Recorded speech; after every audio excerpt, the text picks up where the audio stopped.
entonces arrancamos. Agradecerle ya a Claudia que se sumó en parte de las actividades de todo tipo que seguramente tiene.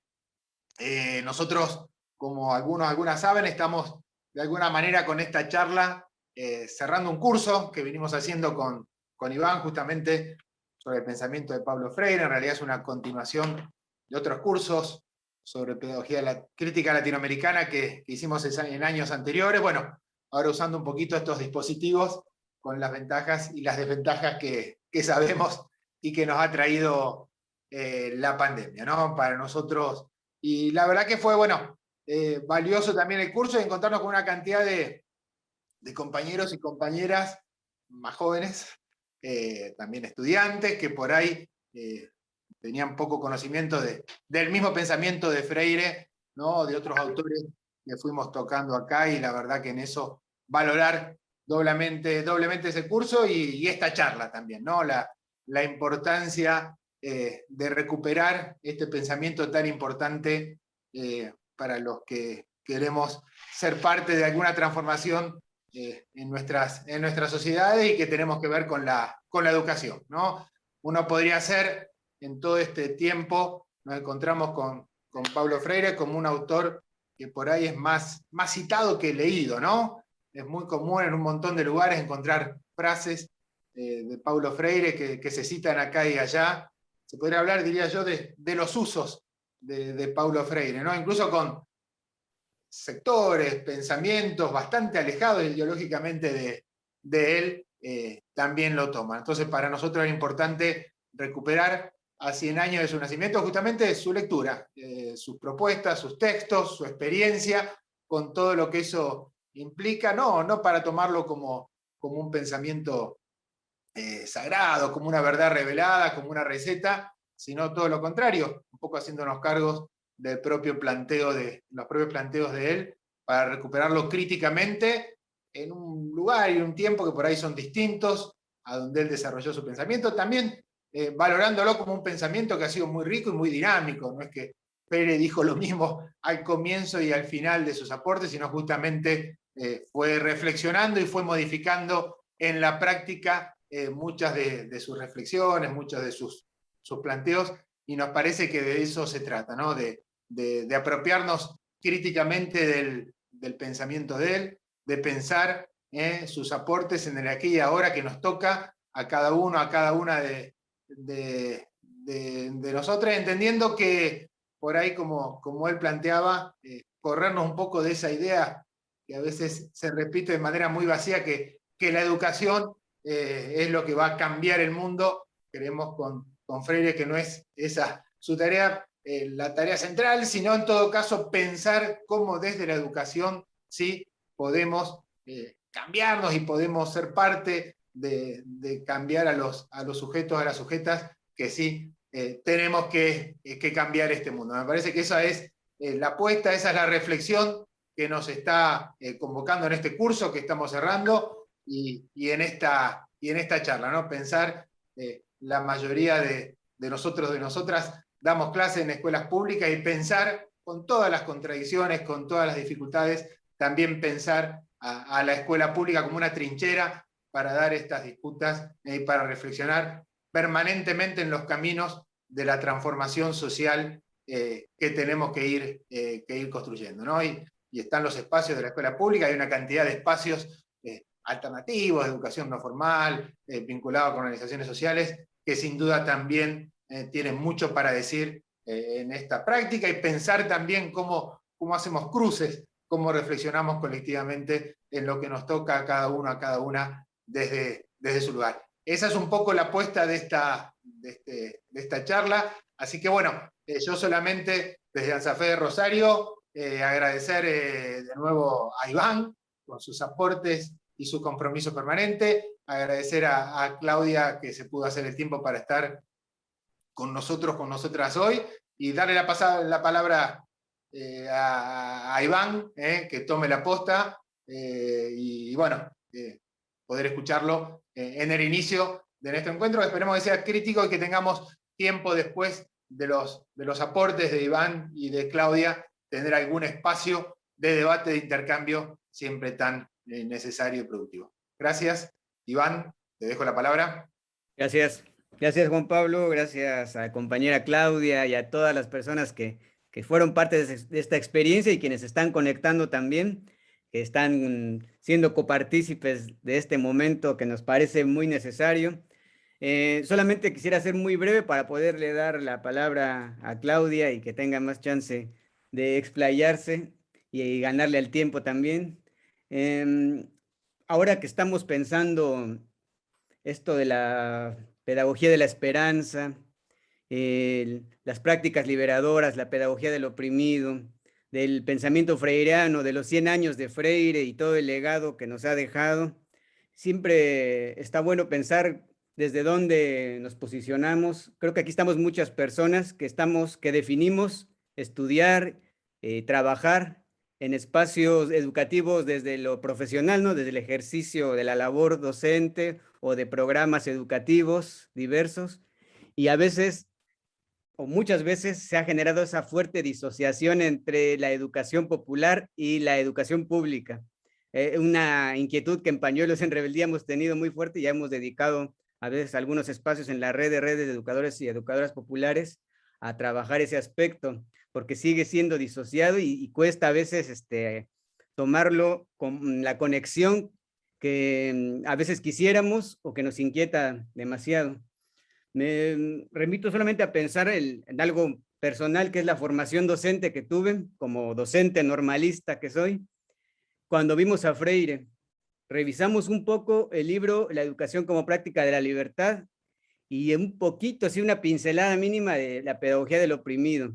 Digamos que nos quedamos en los 60, ¿no? Como que el resto de Freire no figura en la formación docente, suele pasar mucho.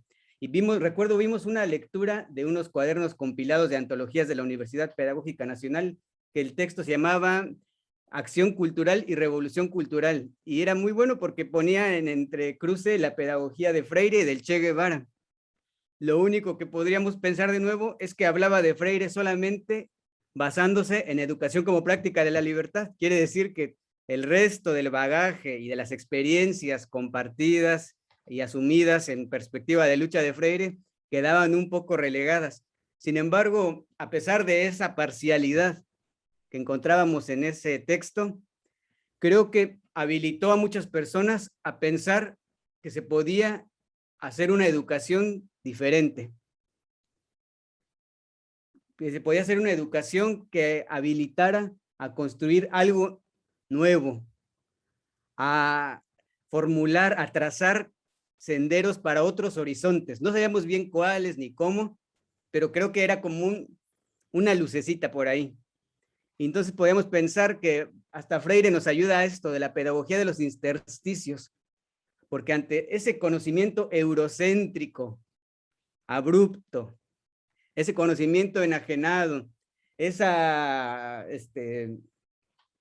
fuerza con la que de manera tajante las pedagogías, las nuevas pedagogías de moda que circulan en la formación, sobre todo en la docencia, y que pasa una moda y llega otra y a veces no van a ningún lado, solamente a corresponderse con políticas educativas o con gestiones educativas.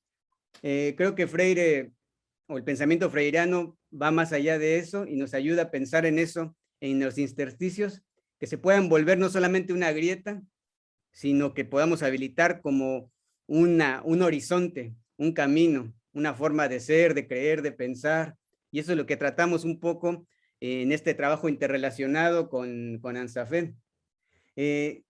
Porque no solo hablamos de grietas, sino posibilidades de ruptura, de romper con las famosas situaciones límite, esas situaciones que nos dicen que los seres humanos estamos limitados, somos finitos, y esa finitud a veces no es una cuestión así directamente natural, sino que está construida a veces por la perspectiva de clase, de género, de raza.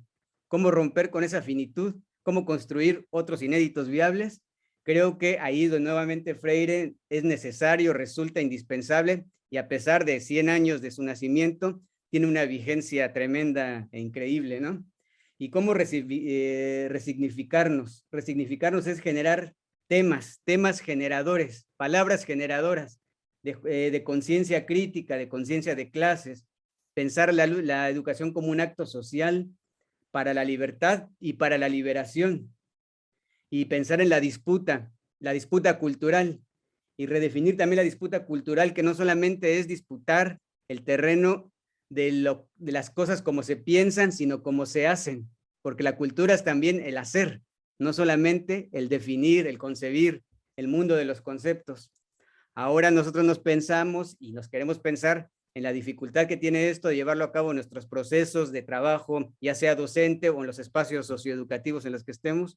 Y bueno, va a venir siempre la idea de que es muy difícil, que la primera vez se nos frustró todo, y obviamente que va a ser así, y obviamente que la liberación, como dijo Freire, es un parto doloroso, así que va poco a poco, y también pensar en la educación en esta esfera de la libertad, también implica pensar no solo el aula, pensar los pasillos, por ahí decían la sala de maestros, cómo interpelamos, cómo generamos palabras generadoras en esos espacios donde abunda a veces un racismo tremendo y una perspectiva de cosificación de las clases oprimidas. Y el trabajo con padres y madres, y el trabajo sindical, ahí nos viene los cuestionamientos que se hacían al narcosindicalismo, ¿no? No solamente es luchar por los derechos laborales, salariales, sino podernos replantear qué hacemos, cómo lo hacemos, con quién lo hacemos. Y Freire le ponía un poco más de cosas, contra quién lo hacemos, desde dónde lo hacemos, desde dónde nos posicionamos. Y creo que ahí quien nos da un horizonte es los movimientos sociales, porque nos ayudan a la interpretación de la realidad, porque interpretar la realidad no solo es definir lo que pasa, sino definir qué están haciendo los sujetos y las sujetas con eso que pasa. Y eso es parte de un diagnóstico indispensable, y quienes nos ayudan a esa lectura, creo que son los movimientos sociales que están trazando horizontes imprescindibles, y es hora de que el aprendizaje que nos aportan los movimientos pueda ser un bagaje, un arsenal, no solo teórico, sino ético, en nuestras prácticas educativas. Creo que en eso podemos pensar ya en una pedagogía de la esperanza, y para esta palabrita que acabo de introducir, quisiera darle la palabra a mi compañera Claudia Corol, a quien le agradezco muchísimo haber aceptado estar aquí con todos y todas ustedes, y creo que causó mucho revuelo este encuentro, y mucha gente de muchos lados, y difundió por todos lados el cartel, así que con mucho gusto la presento y le cedo la palabra y me callo yo. Gracias Iván, gracias Juan, gracias compas de AMSAFE. Realmente es un gusto poder dialogar todas las veces necesarias, y siempre es necesario el diálogo. Sacaron la bici. Estaba todo para empezar. Dijiste que está habilitado y todo. Compañero, hay que apagar el micrófono. Gracias. No, decía que es necesario, el diálogo es parte esencial de la pedagogía de Paulo Freire. Voy a hacer un poquito de historia para hablar de pedagogía de la esperanza.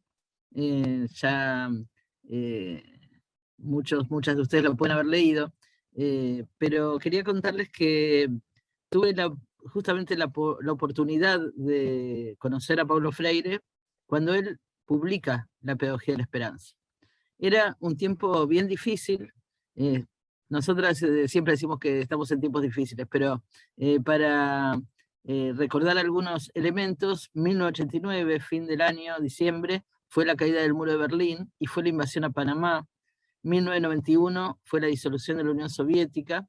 Y digo estos datos no por el hecho en sí, que merecería muchos debates y caracterizaciones, pero sí porque en ese momento hubo una fuga de sectores de izquierda pensando que era el fin de la historia, ¿no? Que esos hechos marcaban que ya no habría más revoluciones, que ya se había acabado ese tiempo.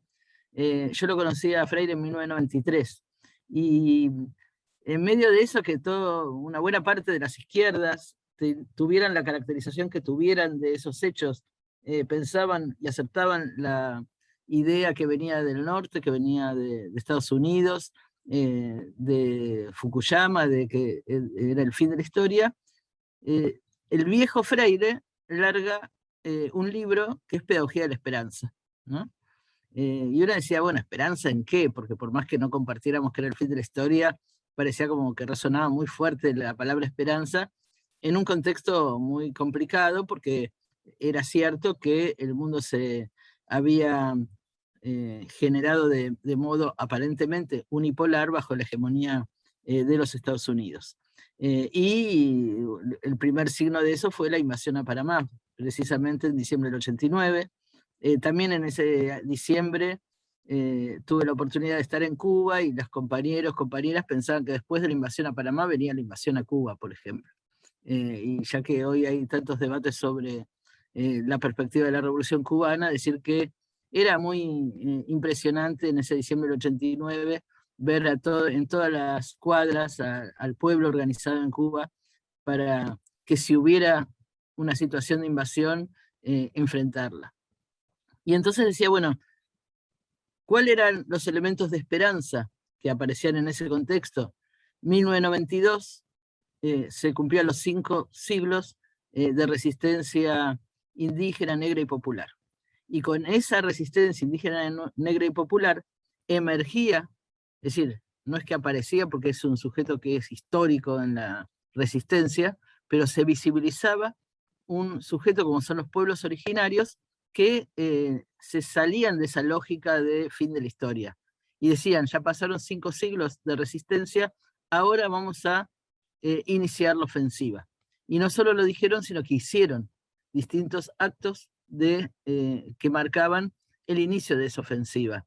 Levantamiento zapatista en Chiapas, organización de distintas experiencias de pueblos originarios, por ejemplo el COPIN, la organización que lideraba Berta Cáceres, se constituyó en el año 93, organizaciones como la CONAI de Ecuador empezaban a manifestar y a hacer levantamiento. Entonces aparece con mucha fuerza un sujeto que miraba esa desorientación de muchas izquierdas desde otro lugar. Nosotros estamos acá, estuvimos siempre, siempre resistimos, y las causas de nuestra resistencia siguen en pie, porque seguimos siendo oprimidos, seguimos siendo aplastados. Entonces, Paulo Freire sale en ese momento escribiendo la Pedagogía de la Esperanza con un gesto que para mí es sumamente importante para quienes buscan o pretenden o son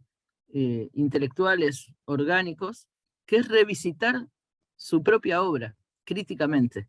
O sea, el libro Pedagogía de la Esperanza es una lectura crítica de la pedagogía del oprimido que había sido escrita 25 años atrás. Y cómo la revisita en una relación teoría-práctica, que es otro de los elementos fundamentales de la educación popular. Entonces, una mirada crítica ya no solo sobre lo que significa, por ejemplo, el capitalismo, sino sobre lo que significó lo que él mismo pensó, lo que pensaron muchas izquierdas 25 años antes, y una esperanza que él decía, no es una esperanza tonta, no es una esperanza ingenua, es una esperanza que tiene que ver con la confianza en los sujetos en lucha. O sea, la esperanza está en que los pueblos organizados van a continuar su lucha. Y esto que parece tan sencillo decir ahora, en ese momento de desesperanza, era muy duro. Y quienes tienen más años, o menos, no importa, saben que en muchos momentos, incluso en estos, la desesperanza se volvió un elemento de la construcción de una subjetividad contrarrevolucionaria, ¿no? O de la construcción de una subjetividad de resignación, para no ponerle solamente esa dimensión que a veces es contrarrevolucionaria, en otros casos no es contrarrevolucionaria, pero es de sumisión. Está bien, todo está mal, pero no lo podemos transformar, esa idea, ¿no? No podemos hacer más que esto. Sí, las cosas están mal, pero no hay quien lo haga. Entonces, la pedagogía de la esperanza de Paulo Freire tenía que ver con una dimensión fundamental, que es la de cuáles son los sujetos organizados que construyen una perspectiva, que no es cualquier perspectiva de transformación, es una perspectiva revolucionaria. Es decir, revolución en el sentido de terminar con todas las opresiones, que él no lo decía en esos términos, hablaba sobre todo de la lucha anticapitalista, pero también miró la lucha anticolonial, y en sus últimos años miró la cuestión de la lucha antipatriarcal, y también escribió sobre eso, ¿no? Autocriticándose. Él en algún momento dijo que cuando salió Pedagogía del Oprimido, creo que está también en el libro, muchas feministas le escribieron diciéndole cómo hablaba solo de los oprimidos y no pensaba y no nombraba a las oprimidas. Y que él incluso se autocritica diciendo, yo reaccioné de una manera vulgar diciendo, no, cuando hablo del oprimido incluyo a las oprimidas, y las compañeras le volvieron a escribir y le dijeron, no, no estamos incluidas en ese término en masculino. Debates que ahora se actualizan con otras perspectivas y debates sobre, por ejemplo, el lenguaje inclusivo. Pero él ahí reconoce su error y pide disculpas a las compañeras con las que estaban hablando, que eran sobre todo feministas europeas y norteamericanas, y empieza a repensar el tema del patriarcado. En esos años también hubo algo que lo voy a mencionar porque tuvo que ver, se realizó en Rosario precisamente, 1992, hicimos una actividad, un seminario por los 25 años de la caída en combate del Che. Ahora se hacen miles de seminarios por el Che, pero en ese momento, en medio de esa crisis y esa desorientación, hacer algo por el Che parecía raro, por lo menos. Y de ese seminario realizado en Rosario, nació la revista América Libre, que dirigió Frei Beto, yo lo acompañé como secretaria de redacción, y esa revista fue un intento de articular los espacios, entre comillas, en fuga que había de distintas izquierdas que no renunciaban a la lucha revolucionaria por el poder popular, y tenía solo 2 acuerdos, porque eran izquierdas muy diversas. Un acuerdo era seguir sosteniendo la opción socialista, y el segundo acuerdo era defender la revolución cubana, que estaba luchando y defendiéndose como gato panza arriba en ese momento con toda la opresión encima.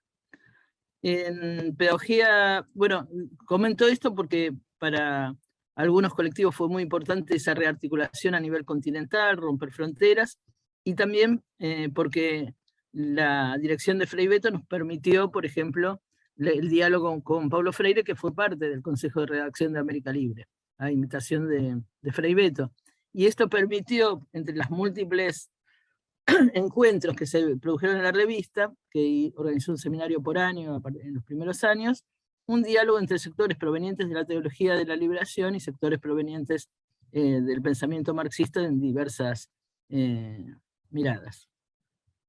Ahora, Paulo Freire, en ese libro Pedagogía de la Esperanza, hablaba de revoluciones. Yo vuelvo a insistir una y otra vez en eso porque a veces parece, en muchos diálogos, que incluso nos han dicho que éramos posmodernos, los educadoras populares,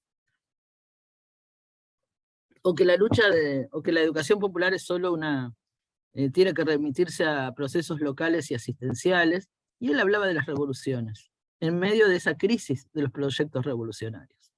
Y hablaba de revoluciones porque entendía que terminar con las condiciones de opresión, para seguir siendo la educación popular, pedagogía de los oprimidos, y nosotros le agregamos, y de las oprimidas, de los oprimides, para poder seguir siendo, no se podía en el marco y en el contexto de lo que era la hegemonía dominante cultural del capitalismo patriarcal y colonial.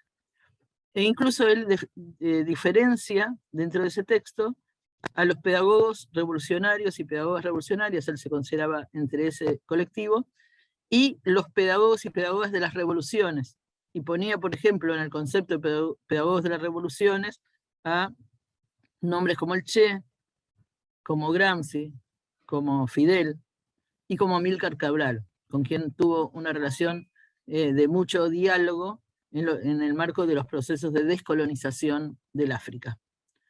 Esto también me parece interesante porque él, desde el momento que escribe Pedagogía de los Oprimidos a cuando escribe Pedagogía de las Esperanzas, hace una profundización de la mirada descolonizadora, justamente por un lado por la emergencia como sujetos organizados de los pueblos originarios, visibilizando sus luchas, porque ya existían como sujetos organizados previamente, pero ellos y ellas definen la visibilidad en esos 5 siglos que van a suceder al 1992, pero también avanza en su mirada descolonizadora por toda su participación y diálogo con pueblos que están en procesos de descolonización en el África, e incluso hace e imagina cruces, por ejemplo, entre Amílcar Cabral y el Che Guevara, e insisto entonces en esto de pedagogía de las revoluciones y pedagogías revolucionarias, porque nos permite pensar cuál es el sentido de la educación popular y cómo aporta exactamente a fortalecer las dimensiones de las luchas por revoluciones, por todas las revoluciones que necesitamos realizar, anticoloniales, antipatriarcales, antirracistas, anticapitalistas. El otro tema que, siguiendo un poco con el momento ese, en 1992 se produjeron también los acuerdos de paz en El Salvador, y unos años después los acuerdos de paz en Guatemala. Y eso dio lugar a toda una idea de que, bueno, ya se había pacificado el mundo, pacificado entre comillas, pacificado bajo la hegemonía del capitalismo triunfante en el contexto internacional de ese momento. Y había triunfado la contrarrevolución, la invasión de Panamá, eso fue en 1989, y entonces había una mirada del continente que si no tuviéramos en cuenta este grito de los pueblos originarios, parecía ser como procesos de pacificación subordinadas generalizados. Y entonces también la mirada de las revoluciones se vuelve muy importante. Y lo digo en este contexto, lo traigo para acá, porque nosotros tenemos que pensar hasta dónde, más allá del trabajo, o junto con el trabajo del aula, no digo más allá, junto con el trabajo del aula, o ese trabajo del aula, cuando estamos hablando de educación pública, nos permite conectar con los procesos político-organizativos de los movimientos que quieren y sostienen perspectivas de revoluciones. Y este es un nudo, me parece, para cuando hablamos en general de la educación pública, de diálogos entre educadores, es decir, además, porque muchos compañeros y compañeras nos dicen, bueno, yo dentro del aula doy otros contenidos, y eso es re importante, pensar los contenidos y la metodología, pero también pensar que los y las estudiantes que están en esas aulas pasan de un profe a otro o a otra, que les dan contenidos diversos, variados y muchas veces contradictorios, y la perspectiva general hegemónica es la contraria. Entonces, ¿hasta dónde eso que hacemos en el aula se articula con algo? Y ahí es donde tenemos como un gran desafío, yo creo, si seguimos insistiendo que nuestra perspectiva son las revoluciones. No porque las revoluciones las hagamos en el aula, no la vamos a hacer solamente, pero sí partiendo del aula, de nuestro lugar de trabajo, para pensar entonces que esas conciencias que pueden de pronto cuestionarse, problematizarse, crecer, ese pensamiento crítico no alcanza con que sea pensamiento, tiene que ser también acción. Y entonces la relación teoría-práctica, que es propia de la educación popular, necesitamos poner la discusión. Yo no puedo dar una respuesta, por supuesto, a cómo debería ser esos modos de organizarse. Algunas veces hablamos, bueno, hay que crear un movimiento pedagógico continental de la Vía Yala, que nos permita no solo que los educadores y educadoras, sino también que los y las estudiantes, que las comunidades que están alrededor de la escuela puedan intervenir en la creación de una apuesta política pedagógica transformadora, que esté organizada, que cuestione contenidos, metodologías, no solo o junto al salario, por supuesto, y a las condiciones de trabajo de los y las docentes, que es re importante, pero ¿qué papel puede jugar la escuela?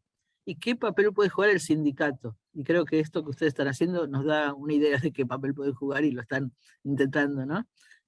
Pero a mí me parece, y doy una opinión para el diálogo en un rato, que es estratégico en este tiempo, porque la escuela es uno de los pocos lugares que quedan reconocidos en la sociedad. Entonces, si hablamos de una escuela en un territorio donde hay sectores vulnerados, o en cualquier territorio que pensemos en estas condiciones de pandemia, y todos los debates que se dieron en el contexto de pandemia, la escuela es un lugar de reconocimiento, y nos interesa que lo siga siendo, porque para enfrentar las violencias capitalistas, coloniales, racistas, patriarcales que hay en este momento, que tienen una capacidad de agresión impresionante, ¿no? Pensemos para cada uno de los o las estudiantes con quienes estamos trabajando, y nosotras mismas, educadores, educadoras, las violencias cotidianas que sufrimos en nuestros cuerpos y en nuestras vidas. Puede ser un lugar pregunto, ¿no? Lo dejo así como picando, la escuela de trabajo de esas opresiones, de mirada crítica de esas opresiones, de reconocimiento de esas opresiones, porque las opresiones no alcanza con reconocerlas. Es decir, si las reconocemos y nos duele mucho, nos puede tirar para atrás, ¿no? Una de las cosas que a veces decíamos, bueno, si queremos construir movimientos organizados, no alcanza con saber que estamos jodidos o jodidas. Necesitamos saber que somos parte de un espacio que nos va a sostener, que nos va a acompañar, que nos va a permitir atravesar esa parte del dolor que significa los desaprendizajes, por ejemplo, o el reconocimiento de las violencias. Está en discusión y bueno, tendríamos que tenerlo en práctica, la educación sexual integral en todas las escuelas y en todos los niveles de manera transversal. Pero no alcanza con dar algunos elementos de educación sexual integral. Cuando abrimos ese tema en nuestros procesos políticos pedagógicos, se abren múltiples situaciones de terribles violencias y opresiones que a veces la docente o el docente sola frente al aula no lo pueden manejar. Entonces la relación con la comunidad, la relación con las organizaciones feministas, la relación con los centros que trabajan temas de violencia, es decir, las redes necesarias para que desde esa escuela que detecta esos dolores se pueda no solo detectarlos o decir, no, estos dolores, esta situación es una injusticia. Sí, es una injusticia, pero a nosotros nos pasó en otros procesos de educación popular, con movimientos campesinos, con mujeres, por ejemplo, que decían, bueno, entonces no está bien que me peguen, así lo digo así muy brutal. Pero después que decís, no está bien, no es común, no es lo que me corresponde, si te siguen pegando al día siguiente te duele más, porque ya sabés que no es lo que te toca. Es decir, ya desnaturalizaste. Entonces, una de las cosas que nos planteábamos cuando hacíamos esos procesos con mujeres, por ejemplo, era, no alcanza solo con que haya conciencia de que eso no puede ser. Hay que también generar las redes necesarias para sostener a esa persona que sufre ese dolor. Entonces, ahí yo creo que tanto las redes territoriales de la escuela con la comunidad, como el lugar del sindicato, pasan a ser estratégicos si se ponen en función de acompañar y discutir. Digo, la ESI como un ejemplo, podemos hablar de muchos otros ejemplos, que sé que las compañeras y compañeros están tratando de asumir, pero bueno, no es sencillo. Hablábamos hace pocos días con compañeros del bachillerato popular travesti trans Mochacelis, que cumple 10 años, y bueno, habíamos sido invitadas en su momento a la inauguración del bachillerato, y bueno, por eso nos invitaron a la celebración de los 10 años, y una de las cosas que charlábamos era, ¿por qué hubo que crear, y fue necesario crear espacios específicos travesti trans, como bachilleratos populares, pensando que además hay un montón de bachilleratos populares que intentaron construir una respuesta desde sujetos oprimidos, oprimides, pero no lograron integrar en sus lógicas pedagógicas y políticas a sectores travesti trans, por diversas causas, desde los horarios, hasta las temáticas, hasta las formas de vida y de organización cotidiana. Entonces son temas que necesitamos discutir. Es decir, ¿qué sectores quedan fuera de la escuela pública? ¿Qué sectores quedan fuera de la educación popular? ¿Qué sectores quedan fuera, y digo esto como un ejemplo, pero no son los únicos ejemplos, de la salud popular, de la salud pública, etcétera?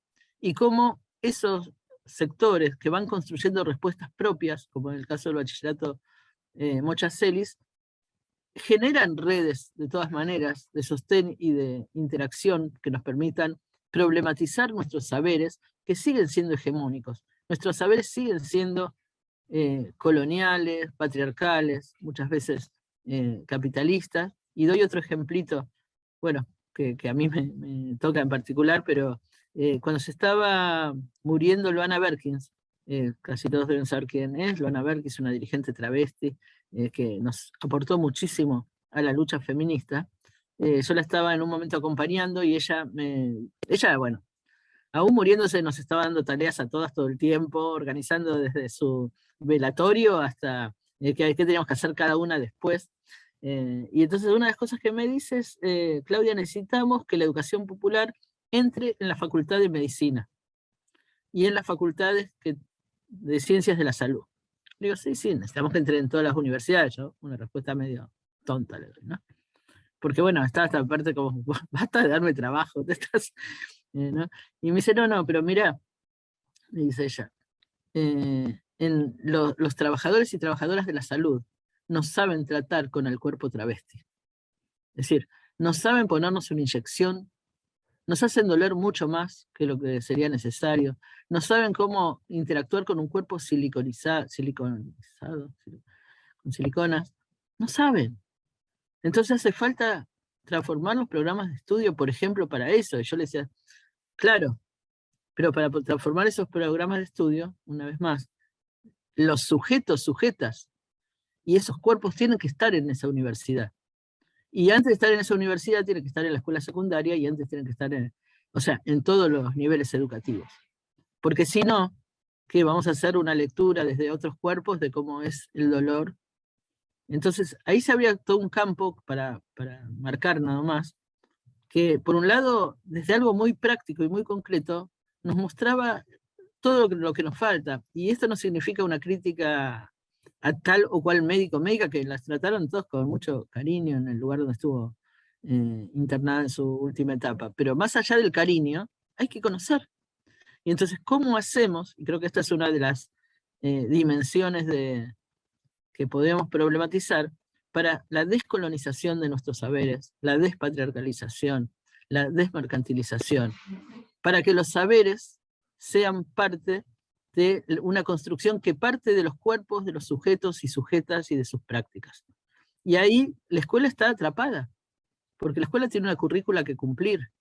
¿Cómo discutimos esa currícula? Por eso decía, cómo la escuela no solo interpela, o cómo el sindicato, perdón, y las organizaciones en las escuelas no solo interpelan algunas de las dimensiones más obvias que tienen que ver con las condiciones laborales, porque aparte es imposible pensar en todos esos procesos de transformación de los saberes con docentes enajenados, alienadas, dando 500 horas y sin tener procesos que les permitan problematizar estos temas, ¿no? Ese fue uno de los problemas que tuvo Freire, que también hablábamos en ese año 93, y después volví a verlo, porque enfrentar, por ejemplo, estuvo en el Ministerio de Educación de San Pablo, y enfrentar un cambio de las modalidades de educación de los educadores y educadoras fue uno de los problemas que tuvo, porque es así, con compañeros, compañeras que por más que tengan una mirada crítica, están absolutamente atrapadas en las lógicas de precarización laboral que existen. Es muy difícil discutir cómo se piensan otros contenidos, otro programa, otro proyecto, y aunque lo discutamos, también va a estar, bueno, cómo se choca eso con el proyecto institucional de los ministerios, ¿no? Por ejemplo, los compañeros y compañeras del Movimiento Sin Tierra de Brasil, para poder aprobar las formas de las escuelas que ellos hicieron y ellas en los campamentos, tuvieron que ocupar los ministerios. Es decir, sí, es decir, no era solo hacer una propuesta y que ya, qué lindo, qué hermoso. Hubo que ocupar y estar mucho tiempo ocupando ministerios para que les aceptaran las escuelas en los asentamientos, con las lógicas que ellos proponían, con una posibilidad de trabajar otros contenidos y otras metodologías. Bueno, estoy como mezclando muchos temas, pero me parece que por ahí pensar a Freire en estos tiempos y pensarlo con esperanza, pensarlo creyendo en nuestras posibilidades de transformación, significa ver esos núcleos que para mí uno es que la pedagogía siga siendo de los oprimidos y las oprimidas y no para los oprimidos, oprimidas, oprimides. Y entonces de los oprimidos, oprimidas, oprimides significa que revisar quiénes son sujetos del proceso educativo, ¿no?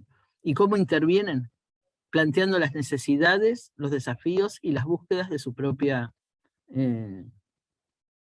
proyecto. Cuando tuve la oportunidad de estar en Chiapas, inaugurando una escuela zapatista, fue una experiencia así maravillosa, alucinante, que toca con esos cuentos que uno piensa que son parte solo del realismo mágico, porque era una comunidad, La Culebra, que levantó una escuela construida con formato de un panal de abejas. ¿Sí? Lo que sean las aulas eran redondas, circulares, perdón, alrededor del centro, que era también un círculo, que era la biblioteca. Una biblioteca donde no había libros, bueno, se estaba inaugurando, pero además porque ellos decían, y ellas, las compañías de la comunidad que lo levantaron, que no tenían libros propios, que sus libros eran las voces de los ancianos, ancianas, que contaban las historias. Entonces, en esa etapa lo que hacían era reunirse en ese centro que era la supuesta biblioteca para contar historias, para contarse. Pero además, en esa escuela había sido construida con el apoyo de un colectivo de solidaridad griego que viajó para ahí para acompañarlos a levantar la escuela. Imagínense en medio de la selva, una escuela con ese formato, donde no hay electricidad, por ejemplo. Ahí veo algunos compañeros que les gusta construir y creen que, por ejemplo, no se puede hacer una escuela de troncos sin electricidad, pero ellos la hicieron, y ellas. Y el compañero que nos recibió nos explica en el acto de apertura. Les voy a decir por qué tuvimos que hacer esta escuela. La tuvimos que hacer porque en las escuelas públicas no nos enseñaban la historia verdadera. Por ejemplo, decía, nos hablan de los griegos, no sé si acá hay docentes de historia, dice, nos hablan de los griegos como algo del pasado. Y ahí estaba el grupo de compañeras griegos que habían estado construyendo la escuela, y dicen, mírenlos, acá están, no son del pasado, como nosotros tampoco somos del pasado, ¿no? Los pueblos originarios. También en los libros estamos en el pasado, y nosotros somos parte de la realidad presente. Y yo todavía con la carga cultural hegemónica con la que ya tenemos todas desde la escuela, les pregunto, bueno, pero entonces, ¿cuál es la currícula, ¿no? de la escuela? ¿Qué van a enseñar y aprender? Me dicen, bueno, por ejemplo, lenguas, porque acá no hay una lengua. En esta comunidad nada más hablamos chol, tojolabal, tzeltal y tzotzil. Entonces, no vamos a hablar desde la lengua impuesta por la conquista y la colonización. Y fíjense que era interesante porque, como levantaron juntos la escuela, además de estas 4 lenguas, que eran las 4 lenguas de ese pueblo plurinacional, hablaban griego algunos. ¿Por qué? Porque habían trabajado juntos levantando la escuela. Entonces, martillo lo podían decir en tzotzil, tzeltal, tojolabal, chol y griego. Y no lo decían en español porque nadie había estado levantando la escuela con ellos y ellas que hablar español. Y entonces, el lenguaje y las lenguas que estudiaban eran las que necesitaban para la lucha. Y por otro lado, decían, no vemos historia, vemos historias, porque las historias incluso del origen del mundo son distintas entre cada uno de nosotros. No vamos a hablar de la historia que nos enseña el conquistador. Bueno, y así, bueno, fue un aprendizaje permanente y fue una mirada donde ellos y ellas conocían a Freire, conocían a José Martí. ¿Por qué lo conocían? No porque se habían quedado leyendo, sino porque algunos de los compañeros y compañeras, sobre todo de las comunidades eclesiales de base, que había construido el obispo de Chiapas, Samuel Ruiz, que era un obispo de la Teología de la Liberación, habían ido en su momento a hacer procesos de educación popular y alfabetización en esas comunidades. Entonces nos encontrábamos con algunas hasta palabras que habían sido enseñadas y aprendidas. Y la última experiencia que me llamó mucho la atención es que ellos nos dijeron, bueno, acá, porque había un sindicato de maestros, maestras que estaban presentes en la actividad, y estaban medio enojados con los compas, ¿no? Y yo les digo, ¿por qué están enojados? Les pregunto, ¿no? Y entonces decían, y porque ellos no nos avisaron del levantamiento. ¿Qué había pasado? Ellos, cuando las comunidades votan, comunidad por comunidad, el levantamiento, los maestros y maestras estaban en las comunidades y obviamente no se lo dijeron. Se vuelven porque eran las vacaciones, se vuelven al DF y se produce el levantamiento. Y entonces había como una pelea porque no les habían avisado. Cuando vuelven estaba todo cambiado, ¿no?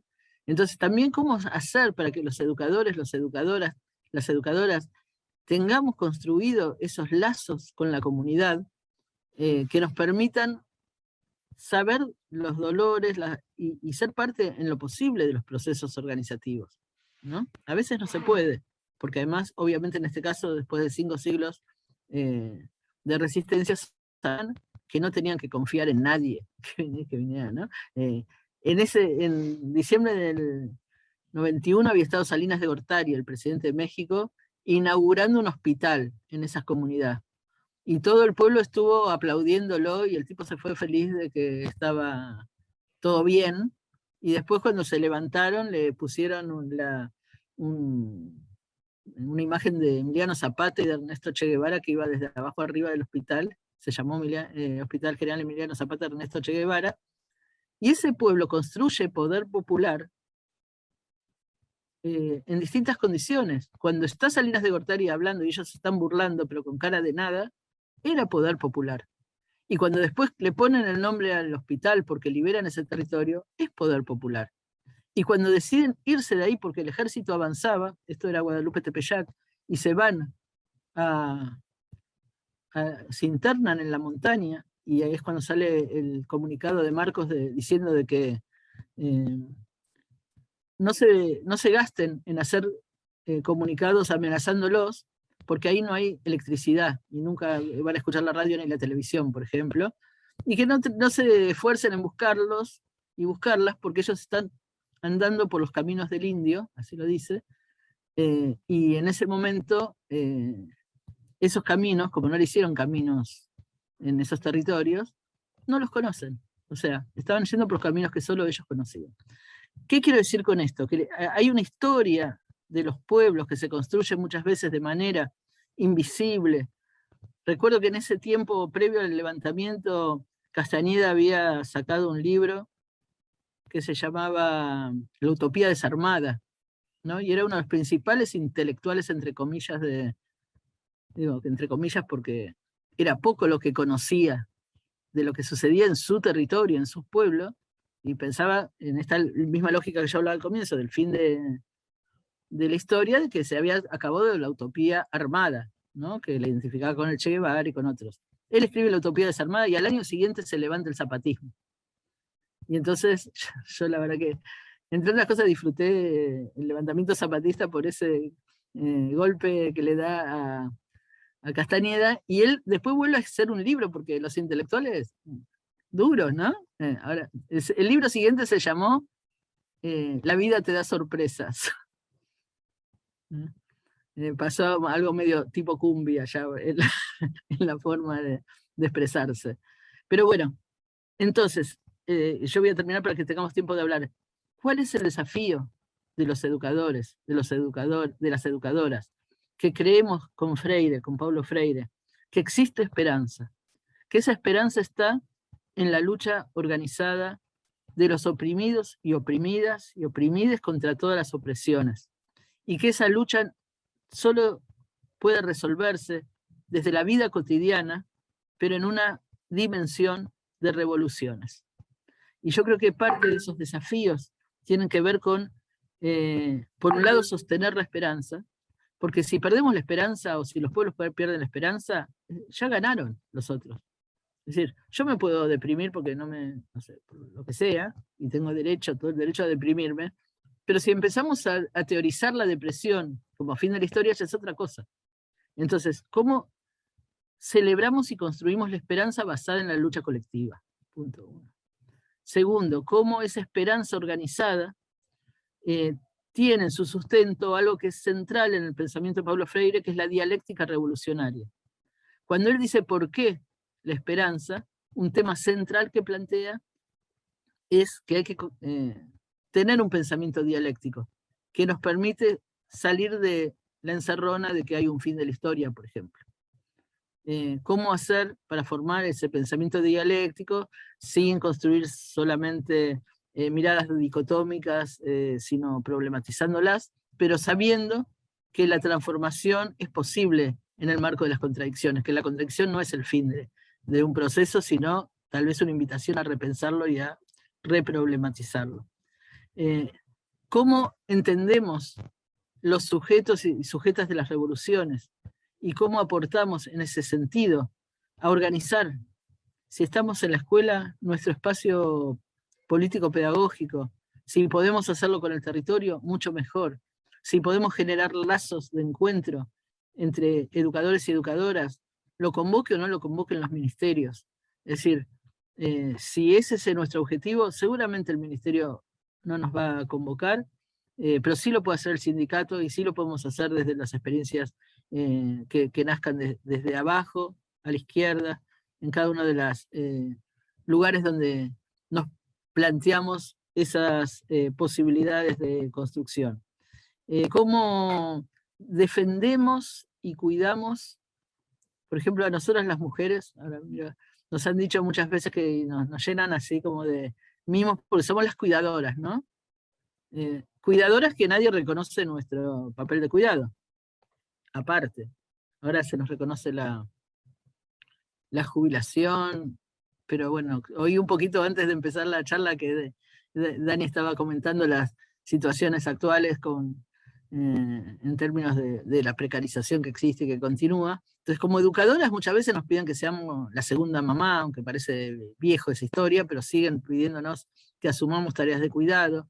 En la casa nos piden que asumamos tareas de cuidado. En la comunidad asumimos tareas de cuidado. Ninguna de esas tareas es reconocida. O sea, si la maestra, además de, o el maestro en este caso, además de dar la clase, tiene que servir la copa de leche, o tiene que servir una comida, bueno, está asumiendo tareas que no son las tareas propias para las cuales fueron convocadas en las escuelas. Entonces, las educadoras, sobre todo las mujeres, que somos las que tenemos a cargo muchas de las tareas de cuidado, tenemos que, por un lado, yo entiendo, seguir exigiendo el reconocimiento de las tareas de cuidado. Y el reconocimiento no es que nos aplaudan a las 9 de la noche, ¿no? Como se le aplaudió a los médicos. El reconocimiento es remuneraciones, es que podamos vivir mejor, que tengamos tiempo más libre para poder, por ejemplo, formarnos, o para poder descansar, o para poder divertirnos, que es tan necesario. Y además del reconocimiento, también pensar que estamos ampliando las tareas de cuidado. Y entonces también ahora estamos cuidando de la naturaleza. Yo veía que había un taller ahora que se estaba por empezar, ¿no? No me acuerdo el nombre, pero vi que lo estaban difundiendo. Sobre el Paraná, la hidrovía, nuestros recursos en juego. Bueno, esas son tareas de cuidado también.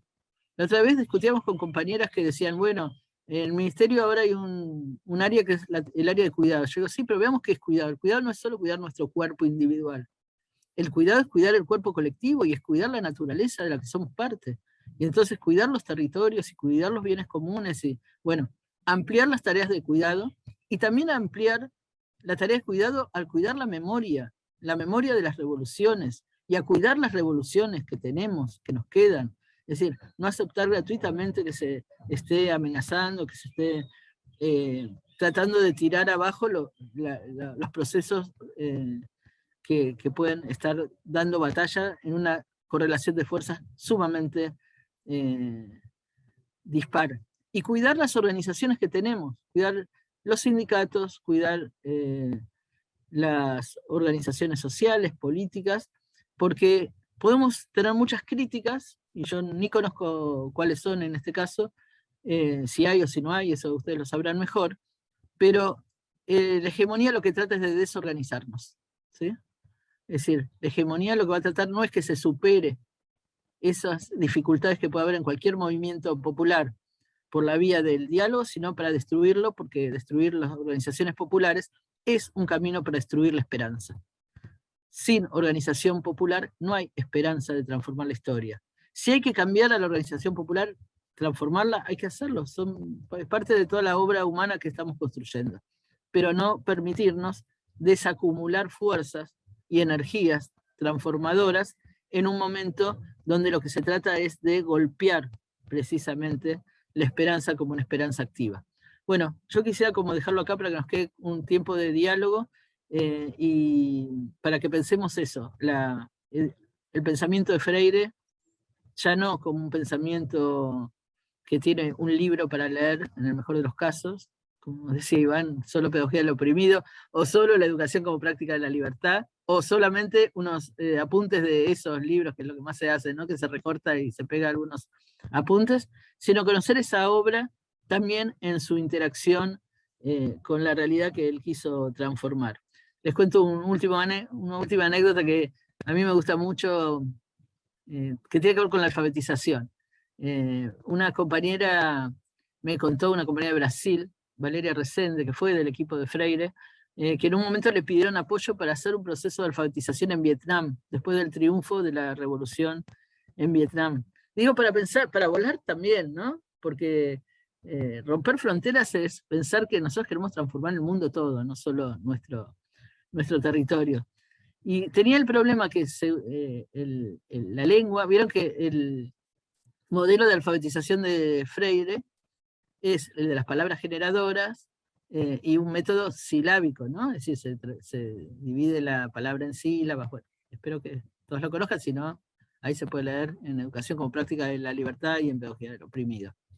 Pero ¿qué pasa? Que en el vietnameso, como se llame la lengua de Vietnam, solo son monosílabos las palabras y cambian de acuerdo a la acentuación. Por ejemplo, ja quiere decir una cosa, ja quiere decir otra. Bueno, una locura.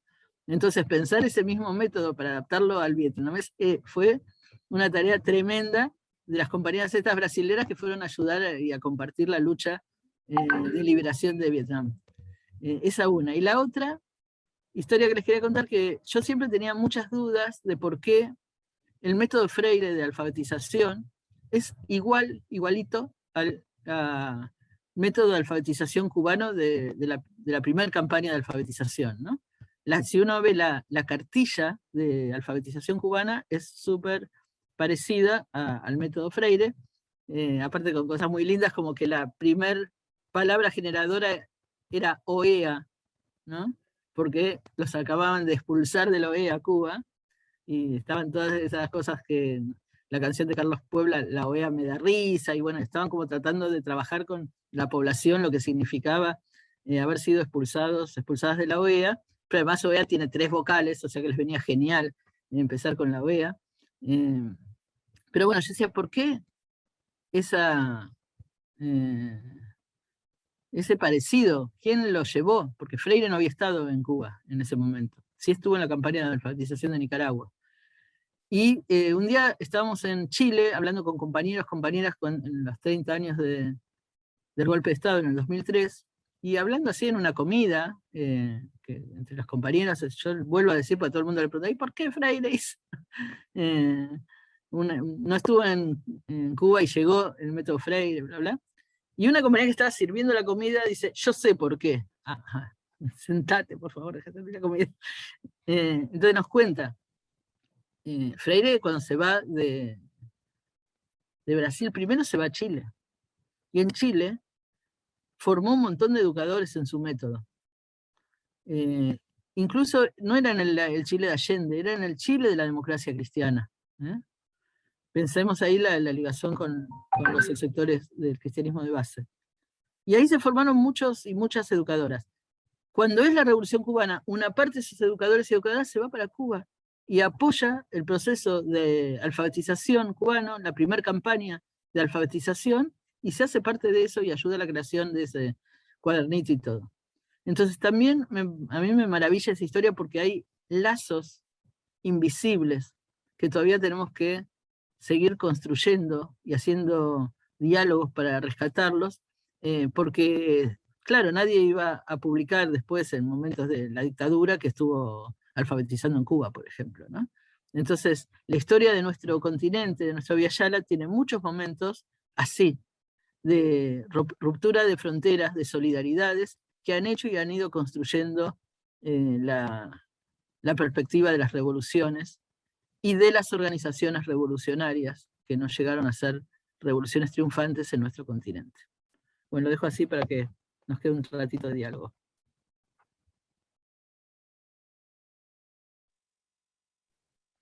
Iván, no sé si querés tomar la posta vos, no sé si hay algún compañero o compañera, me parece que en el chat no vi intervenciones, si hay un compañero o compañera que quiera tomar la palabra, hacer una pregunta. Antes de eso, sí, en el chat hubo algunos comentarios, dice que hermoso mensaje. La Universidad Pública de Medicina tiene que estar abierta para todos los cuerpos, desde el amor por todos, dice, alusión a la historia del presente, dice, es una tarea romper con la tradición grecolatina de la historia universal, entre comillas, traída de Europa, conocernos.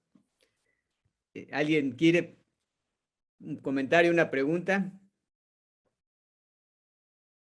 Aprovechemos ahora.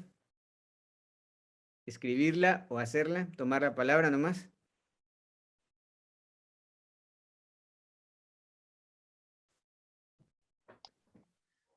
Buen día. Yo en realidad una pregunta que venía pensando, Claudia es como que me expuso la respuesta, porque es justamente esta anécdota que ella contó de cómo llega el método de Freire a Cuba. Y bueno, saldó como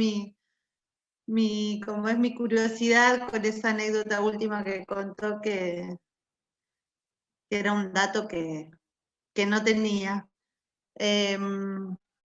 No, y lo del resto es agradecer, sobre todo en Zafé Rosario, porque la verdad que el curso valiosísimo, un montón de aportes, muchas lecturas enriquecedoras, bueno, y esta charla que me pareció también muy para abrirnos la cabeza y repensarnos en la tarea docente, ¿no? En la acción, sobre todo. Y no solo en la reproducción, porque como dijo ella, bueno, conocemos el problema, pero tenemos que intervenir ahí de alguna manera, ¿no? Así que bueno, muchas gracias y esperemos que podamos seguir con estas causas, con estos cursos. Hola a todos y a todas, a todos. Soy Dani Prieto, no sé si me escuchan. Primero y principal, quiero agradecer también, como decía la compañera, a todos los organizadores de esta capacitación, curso, encuentro. Y segundo, agradecer personalmente a Claudia, como mendocina que soy, por su apoyo por la causa de Seba Moro, muerto, periodista argentino, muerto en Bolivia por el golpe reciente. Como amiga de la infancia del Seba, casi hermana, quería agradecerte, Claudia, ese amor que le das a toda la familia del Seba.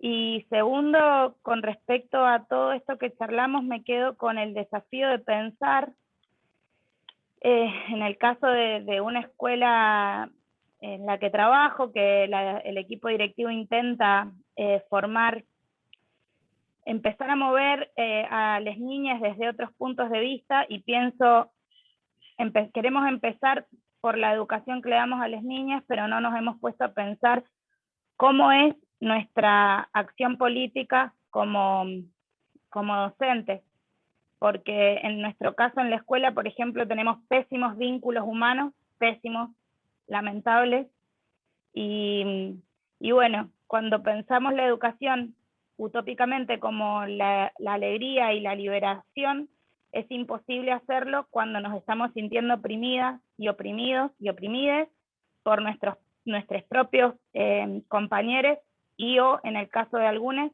del mismo equipo directivo. Creo que esto pasa en muchas escuelas y yo me voy con este desafío, me despido con este desafío y espero poder usar también esta temática como eje de estudio para la evaluación, porque me moviliza muchísimo ese aspecto particularmente. Gracias también a todos los compañeros, ha sido un placer enorme cada sábado.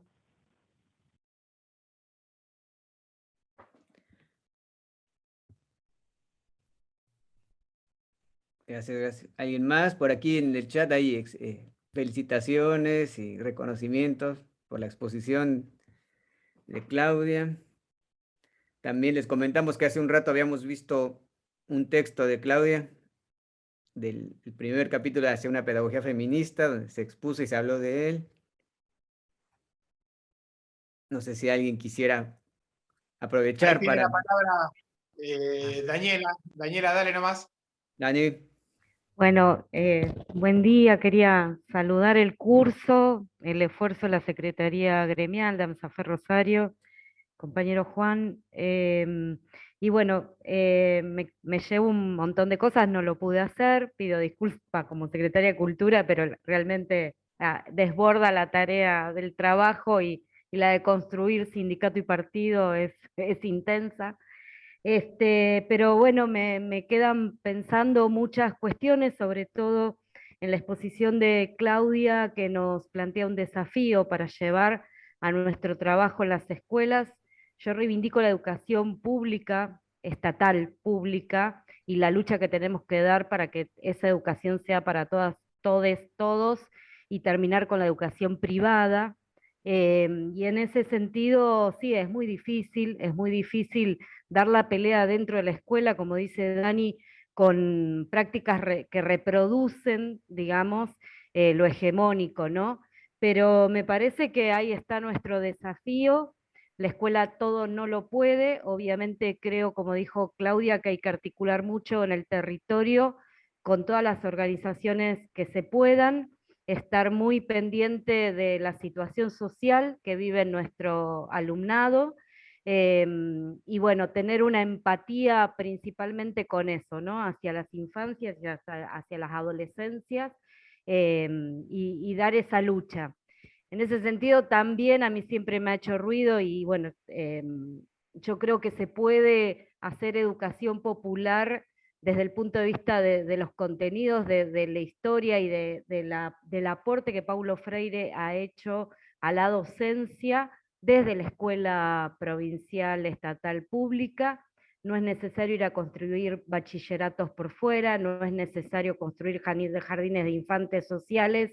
Sí creo que tenemos que pensarnos como sujetos políticos, revolucionarios, feministas, que queremos cambiar la sociedad. Y en ese sentido, bueno, es una tarea muy, muy intensa y muy fuerte.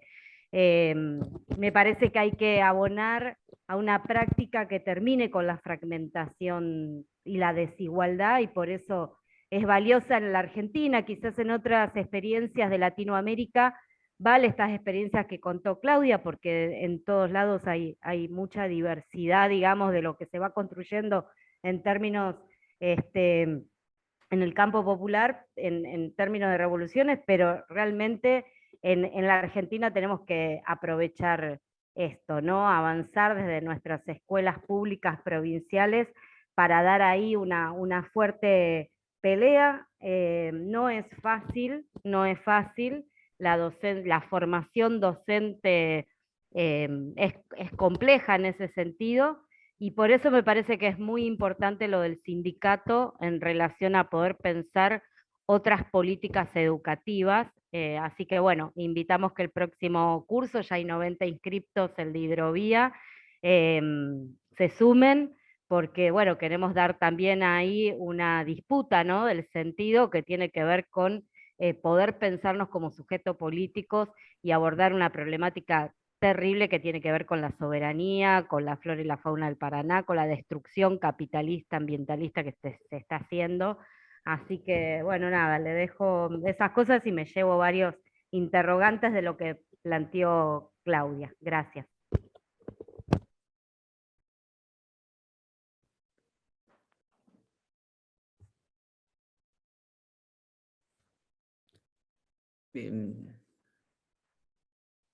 ¿Alguien más? Aquí Claudia quiere dar unas palabras también al final, pero si alguien más quiere comentarle o preguntar algo. Sí, perdón, a mí me gustaría, no sé, quizá para reflexionar o para pensar, digamos, un poco pensando en voz alta. Pienso cómo la escuela, en su afán de escolarizar, en su lógica de escolarizar, en su lógica escolarizada, vamos a decir, desvitaliza los contenidos. Entonces pensaba, digamos, cómo, por dónde empezar. En realidad son varias aristas, ¿no es cierto? Docentes alienados, pero es como que en la escuela hay un permanente como sí, y como que hay una falta de vitalidad no digo que sea, o sea, es de nadie y es de todos, y de todas, y de todes al final. Pero me suena como que es un procedimiento que sucede dentro de la institución escuela. Nada, lo tiro como para ver si se puede decir algo en relación a eso. Gracias. Compas, no sé si se escucha. Tengo bastante sí. mala. Bueno, primero cortito Emilio, me presento y también cortito agradecer el espacio y a Claudia por algunas reflexiones, obviamente el curso que viene trabajando Iván. Solamente agradecer a Claudia también por traer esta relación con Chile y para que podamos pensar América Latina y ese concepto de nuestra América que viene desde hace mucho vapuleado por esas hegemonías que vienen planteando, y también qué significa leer la organización social. Me interesa la escuela al servicio de la lectura también de esa organización social. Obviamente los profesorados en el lugar que me toca también veo que es difícil. Me gusta la pregunta de Luciana, me gusta poder pensar que hay un desafío y me parece que la cosa está en leer por qué los movimientos, las compañeras, los compañeros de los movimientos sociales están pensando también desde el lugar que están pensando y se van organizando de ese modo. Creo que eso educa y nos saca del lugar del todo lo sabemos que a veces hemos construido como educadores hegemónicos y empezar a construir algo que tiene que ver con la esperanza, que es a veces brindar esperanza donde no lo hay, pero también empezar a sentir que otros también saben y por eso están organizando de ese modo. Eso está ahí y obviamente mil cosas más para decir, pero interesante y no más que eso. Desde acá estoy en el medio del ruido y he escuchado como pude la charla. Un abrazo grande, Claudia, y a las compañeras. Gracias.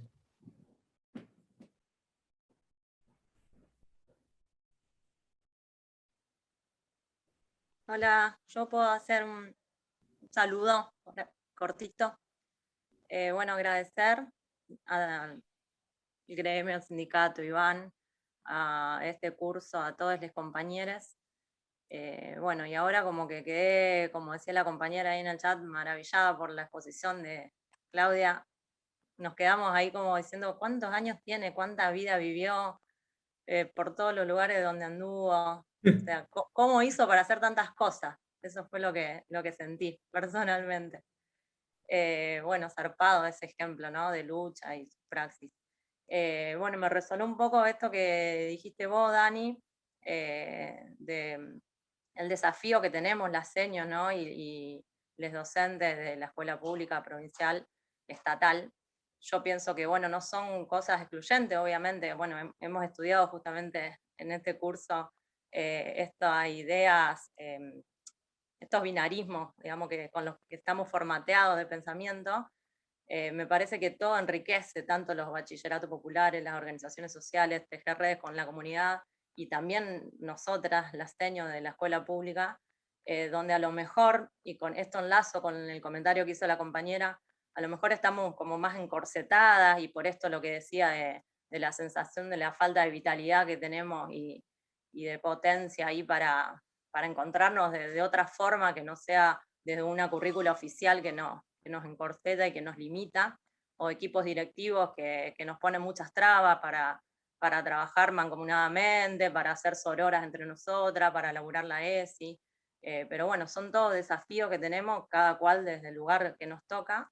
Pero pienso que lo importante de esto y de la educación popular en sí es eso, tener un entramado de lucha desde todos esos lugares, ¿no?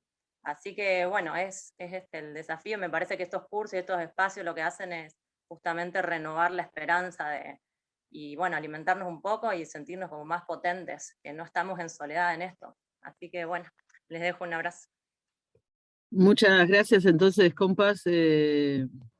por la posibilidad del diálogo, y seguro que quedan temas abiertos, ¿no? Y que merecerían ser profundizados, así que ya encontraremos los modos y las maneras de hacerlo.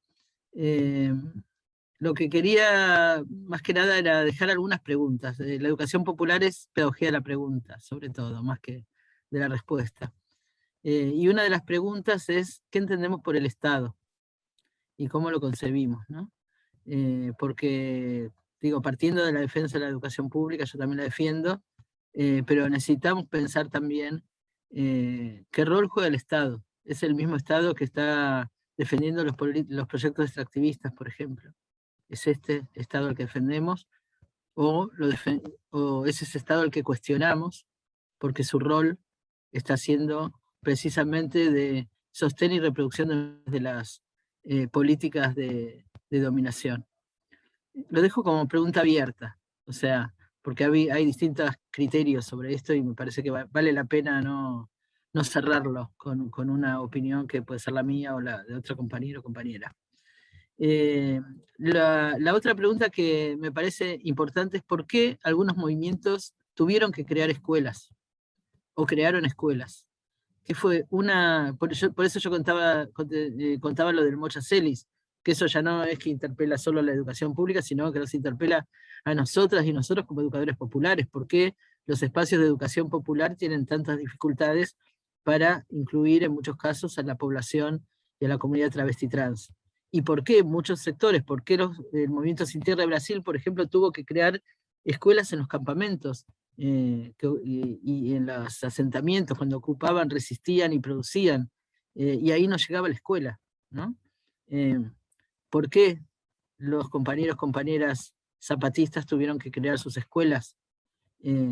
Entonces, a mí me parece que si no miramos la lógica de la educación desde el Estado, sino desde los movimientos, tenemos que darnos respuesta a esto y problematizar los límites que se encontraron desde el Estado, y también lo que acá decía una de las compañeras, que me parece sumamente importante, bueno, ¿con qué política el Estado construyó escuelas? ¿Cuál fue la política de Sarmiento en la historia argentina para construir una escuela que normalizara y unificara?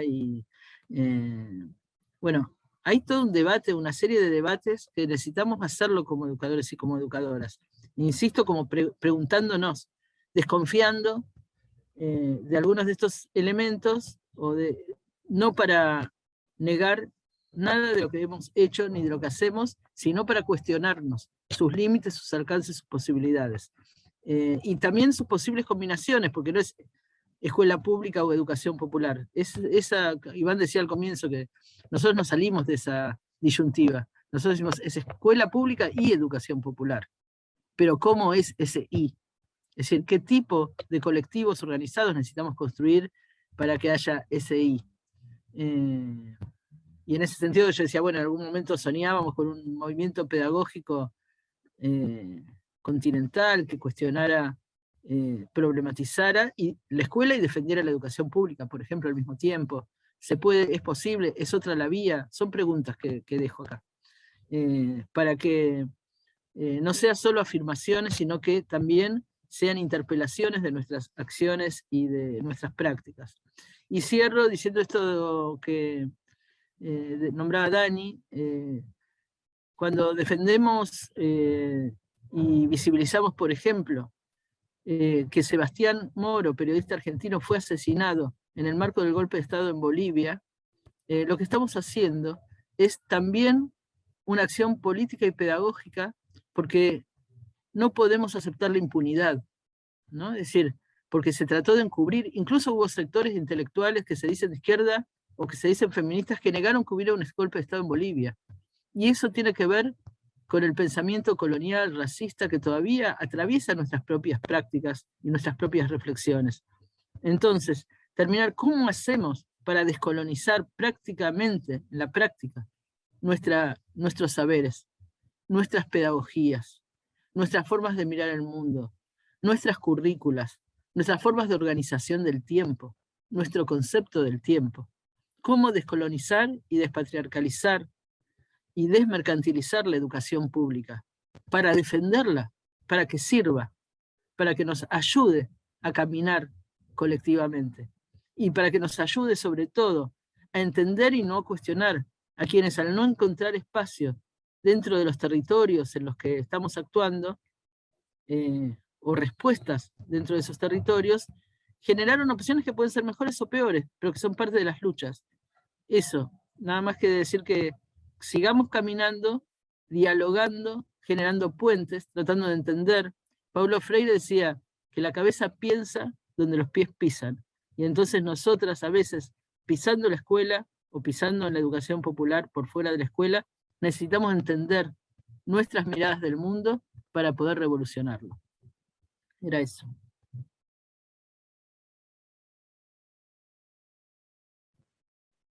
Muchas gracias. Y gracias a todas las personas que dejaron sus comentarios también, compartiendo parte de estas reflexiones y asumiendo esa necesidad de problematizarnos, como lo dice la compañera Claudia. Entonces, que ya está muy cerca de partir, porque viene un proceso que sostener. Estamos en la misma, acá en Rosario también. Y bueno, queremos agradecerle y yo sentirme satisfecho con esto que estamos haciendo, emocionado, motivado y esperanzado. O sea, le dejo la palabra a Juan Pablo para que ya diga lo que haya que decir. Gracias, Gracias, Bueno, Claudia. muchísimas gracias, Claudia, muchísimas gracias, Iván. Bueno, muchísimas gracias a todos los que, bueno, vinimos participando de este curso y se sumaron a esta charla que era un poco el cierre. Realmente creo que los aportes de Claudia son en ese sentido un cierre muy importante a lo que venimos problematizando, también planteándonos preguntas, asumiendo desafíos, pensando los problemas, tratando de encontrar los caminos colectivos que a veces no resulta sencillo, ¿no?